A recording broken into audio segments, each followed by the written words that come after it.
Hi, I'm Malcolm Mitchell. I was the part owner with Malcolm's Take Note. My name is Christine Mitchell, and we had the bookshop Stationers in Moringa Bay for 35 years and enjoyed every minute of it. When we heard the weather report coming through, we were in the middle of packing back to school, and as we packed for 2 schools, we had school stationery everywhere. So we got everything up as high as we could onto the tables and not expecting to have the amount of water come through that did. The next thing, the ceiling started leaking as well as the wall. Surprise, I got such a shock. There was water coming through the back door that was shut. It was coming up the sides of the door and coming in. And that door is above my head if I'm standing on the ground outside. And I kept thinking, where's this water coming from? How come it's this high?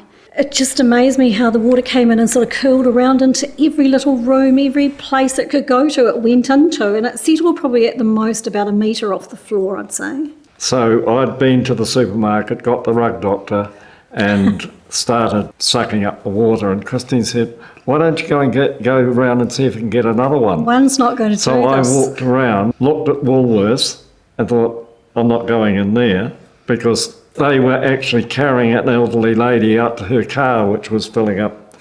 She couldn't have even got into her car. There was food floating out of the supermarket. That's what we got down the and back. People were grabbing old trolleys and throwing the food into the trolleys. When we arrived the very next day, all morning people kept turning up to help. We had all our customers and neighbours throwing all our junk out into 2 skips, and then we had people turn up with tables, people turn up with squeegee mops, and the local politician turned up. But we did discover later on that because it's paper, all the exercise books we had packed, we might see a wet box on the bottom, but the next one up had sucked the water up, but we couldn't even tell from the outside. So they were all stuck together in the boxes. I was worried about the germ, because we obviously had big mould problems, and I was really worried about what we were probably inhaling. And we couldn't get anyone to come around and do like a chem dry to spray the whole shop so it was clean, but we decided to open after 2 weeks. The big issue was the insurance company wouldn't insure us for flooding unless we took a really big excess, and it just wasn't worth it. And I said, would you change your mind in the future? And we were told, well, if the building was brought up to standard, they'd relook at it in a couple of years' time. Well, I was in my 70s. How long do you wait? We'd already waited 2 years, just hanging on to be repaired.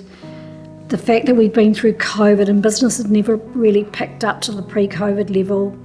Malcolm had some major illnesses. It all just went on forever, and eventually during that year, I made a decision one morning. I thought, I'm not mentally up for this.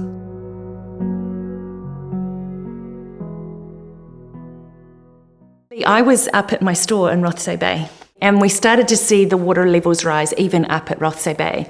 And I headed home to my whānau, and they were all in the back garden, swimming around thinking, this is hilarious, it's not going to be anything. And within minutes, we had heard a crack further up from our property, and then things changed rapidly. Our fence came down, our neighbours started to panic as well. And I remember yelling out to my husband, quick, we need to move, it's moving fast. It was coming up the stairs onto our deck, and then at the bottom of our home where my daughter lives with my grandson and her partner, we had just finished setting up a space, a self-contained space for her and her whānau. We had started moving things out rapidly out of downstairs in this space up into our lounge. And I think at that point we were all running around just going, okay, this isn't stopping. We've done what we've needed to do, but our community is already starting to flood. In our community, Murray's Bay, people pitch in. And that's what I love. We had people that were living on the corner who we knew. They were flooded completely, lost their birds, lost everything. Neighbours further up had them to stay. And we just did what you do in these kinds of situations. Friends just showed up And we knocked into photographs, taking photographs, knowing full well what we needed to do from an insurance perspective, but also knowing if we don't deal with this now, things are going to drag on, and we needed our whānau to be able to live in our home because it's a big family. I remember thinking, okay, we just got to do what we've got to do. We can clean up this, we can clean up this. I remember looking at my sneakers when I went up to the shop to check in with my friend. How's everything going here? Is everything okay? And just looking at my sneakers and thinking, that's just never going to be the same. They're gone. I mean, that's a tiny thing, but it was a big symbol of where things were at. And nobody came into the shop that day, and my friends sat there the whole day because we were all trying to cope with what had just happened. And I remember thinking, okay, we've got to do what we've got to do now. But the financial cost is huge. And that's what ended up shifting things dramatically for me with my little store. I sold on behalf of local artists, local creatives. I didn't own anything in there, but everything we sold on behalf of. It meant that financially our community had been hit hard. This was in the January, we shut the shop in the August, where we repaired and we've gotten back to. But every time it rains, you do have that moment of, is this going to be another flood? And is this going to come up to that level again? I don't think we know to the depth of what it's been like or continues to be like for families.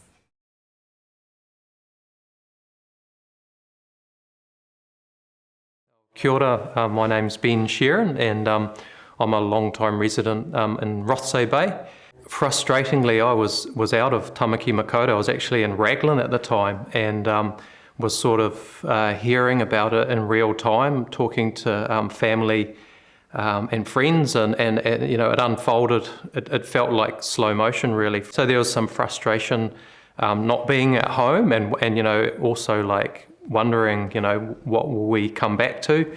And you know, that was, I guess, some anxiety for myself, but also for, you know, elderly parents and, you know, siblings and things like that. Inevitably, there are sort of winners and losers, or people that are more affected than others. We came off pretty lightly, living at a higher elevation, and you know, I have parents who live in more of a floodplain, and they were more affected. Working in the environment sector too, we were also thinking about some of our habitats and our coastal environment, and what damage we were likely to see there. So we're an umbrella organisation that covers a whole lot of work we do in the community sector. So that includes a lot of the volunteer work that we do in the Taiatea and Rothesay catchment in terms of enhancing our natural habitats. So, you know, we're very lucky, even within those two catchments, we've got inanga whitebait spawning zones. It's a real rarity in an urban environment. We've got those to protect. We've got you know, flora and fauna that's regenerating to try and bring back what we've had in previous times. So I work in some citizen science areas as well with the Auckland King Tides Initiative, where we've been watching king tides, which are the highest tides of the year, and they give us a bit of a prediction about what future sea levels will look like due to climate change. So we have, you know, half a dozen times a year the opportunity to look and see what those impacts might be with higher sea levels. If you put that together with a coastal storm or with flooding, then you can see that some of those impacts get magnified, and we have situations like we had in the 2023 storms. We had that storm hitting at a time when we had a relatively low tide, not a high tide. It was actually in the king tide cycle. We actually had a king tide that day, but it was earlier in the day, and so we actually had a lower than usual tide. But if we'd had that king tide coinciding with that storm surge, you know, some of those areas that were chest deep in water would have been far deeper, and we would have had a bigger impact, and also our town centre right through would have been more affected than it was. When you look at our natural systems were absolutely fine. You know, if we look at the ability of Te Taiao to adapt and to be resilient to these types of weather events, it was, you know, our inanga habitat was okay. You know, a lot of our tuna eel, they know how to get out into tributaries and find a safe place to hide. So I guess ironically, nature's okay. It's what human beings have done in modifying that environment. That's where the rub is, I guess. It's been there in plain sight in black and white that all our floodplains are there, they're mapped, and yet we continue to build in those zones, and we continue to build in ways that we shouldn't be building in those zones. What have we learned? You know, if you get insurance money, do we simply build back what was already there, or do we have a bit of a look and say, well, you know, how can we build back better? On whatever you think, you know, whoever you vote for, whatever your opinions on climate change or whatever, I think generally people want to do the right thing and help each other. When you see that people power and people coming together, you realise you're part of a bigger cause of trying to make the community better than it's been in the past.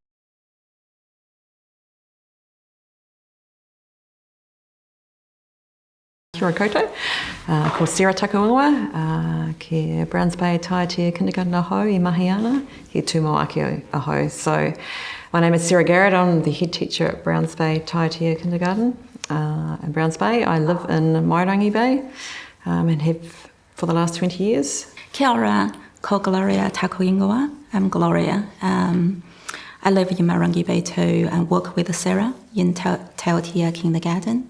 So we're a public kindergarten. We're based next to Fraibuga Park. We have 40 children that come to us each day, and we have about 53 families in total that come to us for childcare. I've been there for 7 years as head teacher, and Gloria has been there for 6.5 years. Yeah.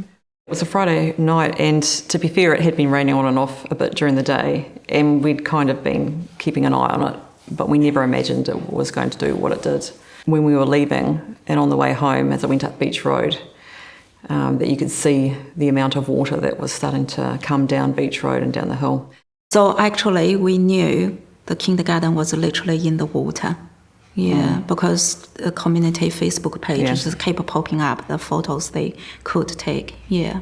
We weren't sure how high the water had come up inside because it's really quite hard to tell because water soaks up into plasterboard and things like that. But a lot of the boxes and crates that we had at floor level had water in them. No one was 100% sure whether the water had been contaminated or not. We heard, through social media, that a lot of the lids had popped off drainage down by the stream, so it was presumed that the water was dirty that had come through.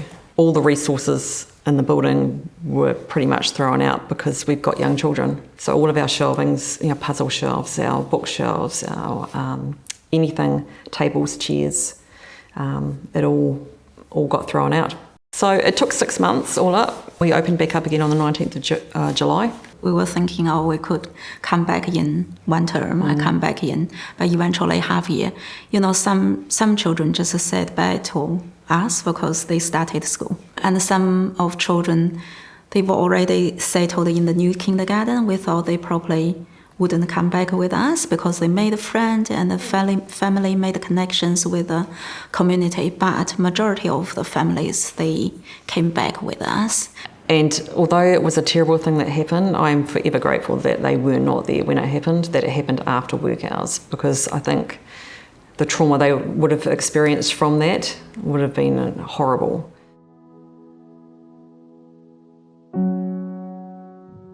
We had another layer of communication and experience with our families as well too. They had trusted us that we would solve this problem for them and that we would find the best solution for their children. So by taking them out and putting them into these other kindergartens, they trusted that we were making good choices for them as well too. Although we'd had all this upheaval and change, we had stronger connections with our sister kindergartens. There were 5 kindergartens now that we had first-hand knowledge about how they operated and what their philosophies were, and had built real connections with the teams and the other children that were there too.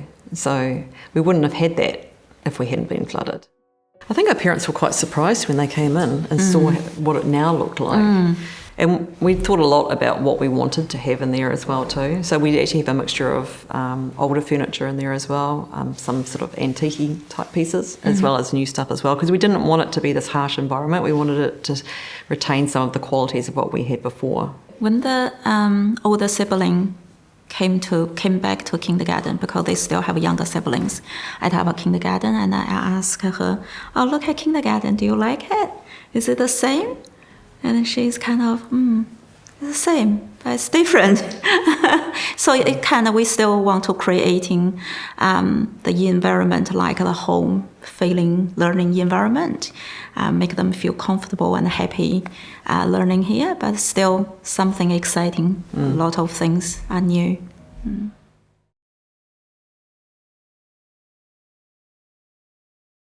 It was a bizarre day because I am fortunate enough that I can work from home. We were very excited to be going to the Elton John concert, but then it didn't stop raining. The Surf Life Saving Club has a search and rescue team which are actively on call, but only put on proper call by FENZ when needed. And once I saw the driving conditions, I warned everybody, and I was very surprised that we hadn't already been on call, because the flooding in Tristram Ave and all through that Wairau Valley was very apparent and already very significant. In effect, we had 2 full IRB crews plus other extras out on the night. There was a number of premises that were completely flooded, and they rescued just about 70 people from buildings in IRBs, so it was quite bizarre. There's an activation team within the Fire and Emergency Services, and they do what they think's right, and so that's the police, the fire department. You know, those guys are very much driving, and obviously they were inundated that night. I get it. They were inundated. There was probably just too much going on for them to be aware of the need to call on some other services like ours to help. Moangi Bay Village was badly flooding down the main street, and a number of the search and rescue team arrived and found people in trouble. So a number of our guys got immediately involved in rescuing people trying to cross the road where the Z station is. That was a flooding torrent, and they had to lock arms to help rescue some people there. We actually struggled to get any vehicles down to the reserve where our search and rescue equipment is, because most of it's activated on the beach, but we couldn't even get cars down through the floods. So it's taught us a few lessons. So we've now got another site up high, on higher ground with another IRB and trailer. The hardest job was they had to physically go down to the club, walk out the IRBs. Conditions with with water flooding like that is a little bit different from sea flooding. You tend to get swirls, you tend to have stormwater drains that do weird things, and it's not consistent. So you've got to be, they're becoming more aware of that, and with the number of floods, inland floods that we've had now, they're starting to get those experiences and learn and help. I was pleased the council reached out to all the local community groups, and a number of people put their hands up to step forward and be part of forming some resilience groups in those local areas. And I was one of those, and a number of other good groups came together to try and form some responses from within the community. I've learned that you can't just sit inside and watch what's going on. You do need to get out and get on the street where it's safe and try and visit some of the people that are close to you, some that might be directly impacted.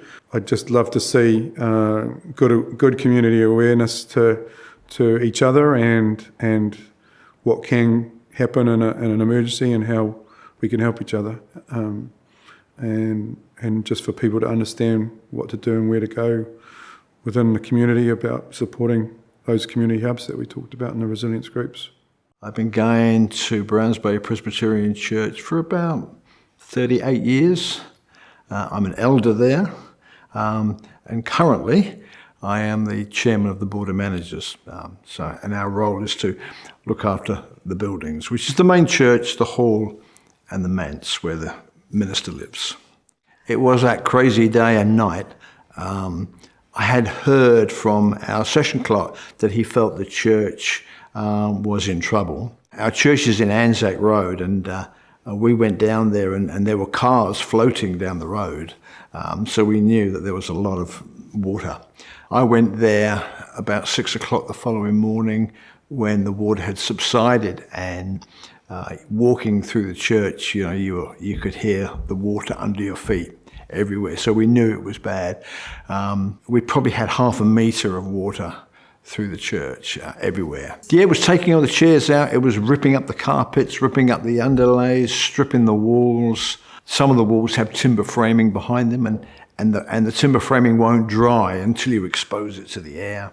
Never ceases to amaze me is that, we had 70, 80-year-olds coming and helping, We had people walking in off the street saying, "Can I help?" We've always known that Browns Bay is a known flood zone to a certain extent, and whereas water during heavy rain has always built up,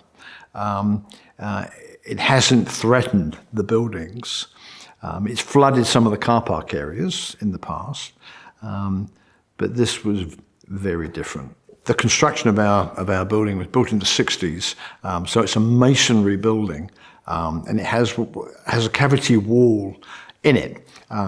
And to allow the cavity wall to breathe, there are little holes around the walls. Doesn't help when it's flooding. And old timber joinery. We had timber windows that were full height.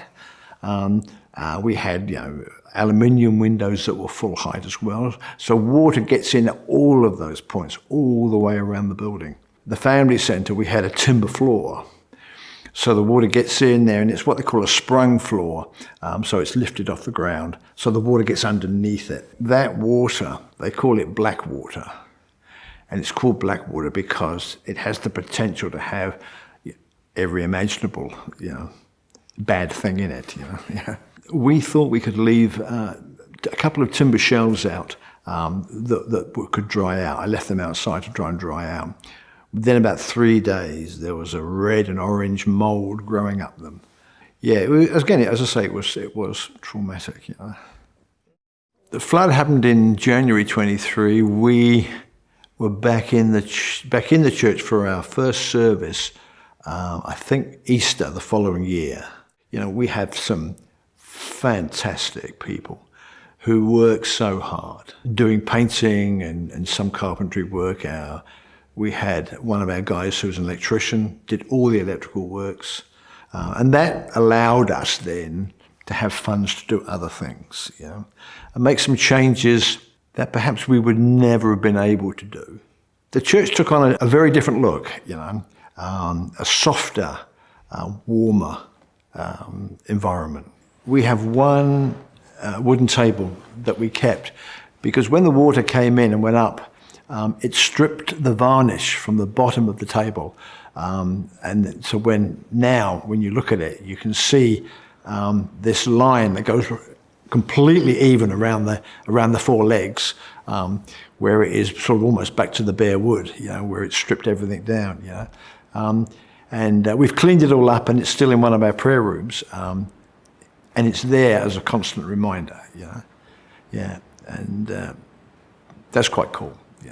But let me tell you, as I said before, and I mean this from my bottom of my heart, that we say the Lord works in mysterious ways, and we feel that we've moved on to a better place in the church now, because of the flood. I'm sure many people have not. But with the things we were able to do that we would never have been able to do previously, that has been a great blessing to us.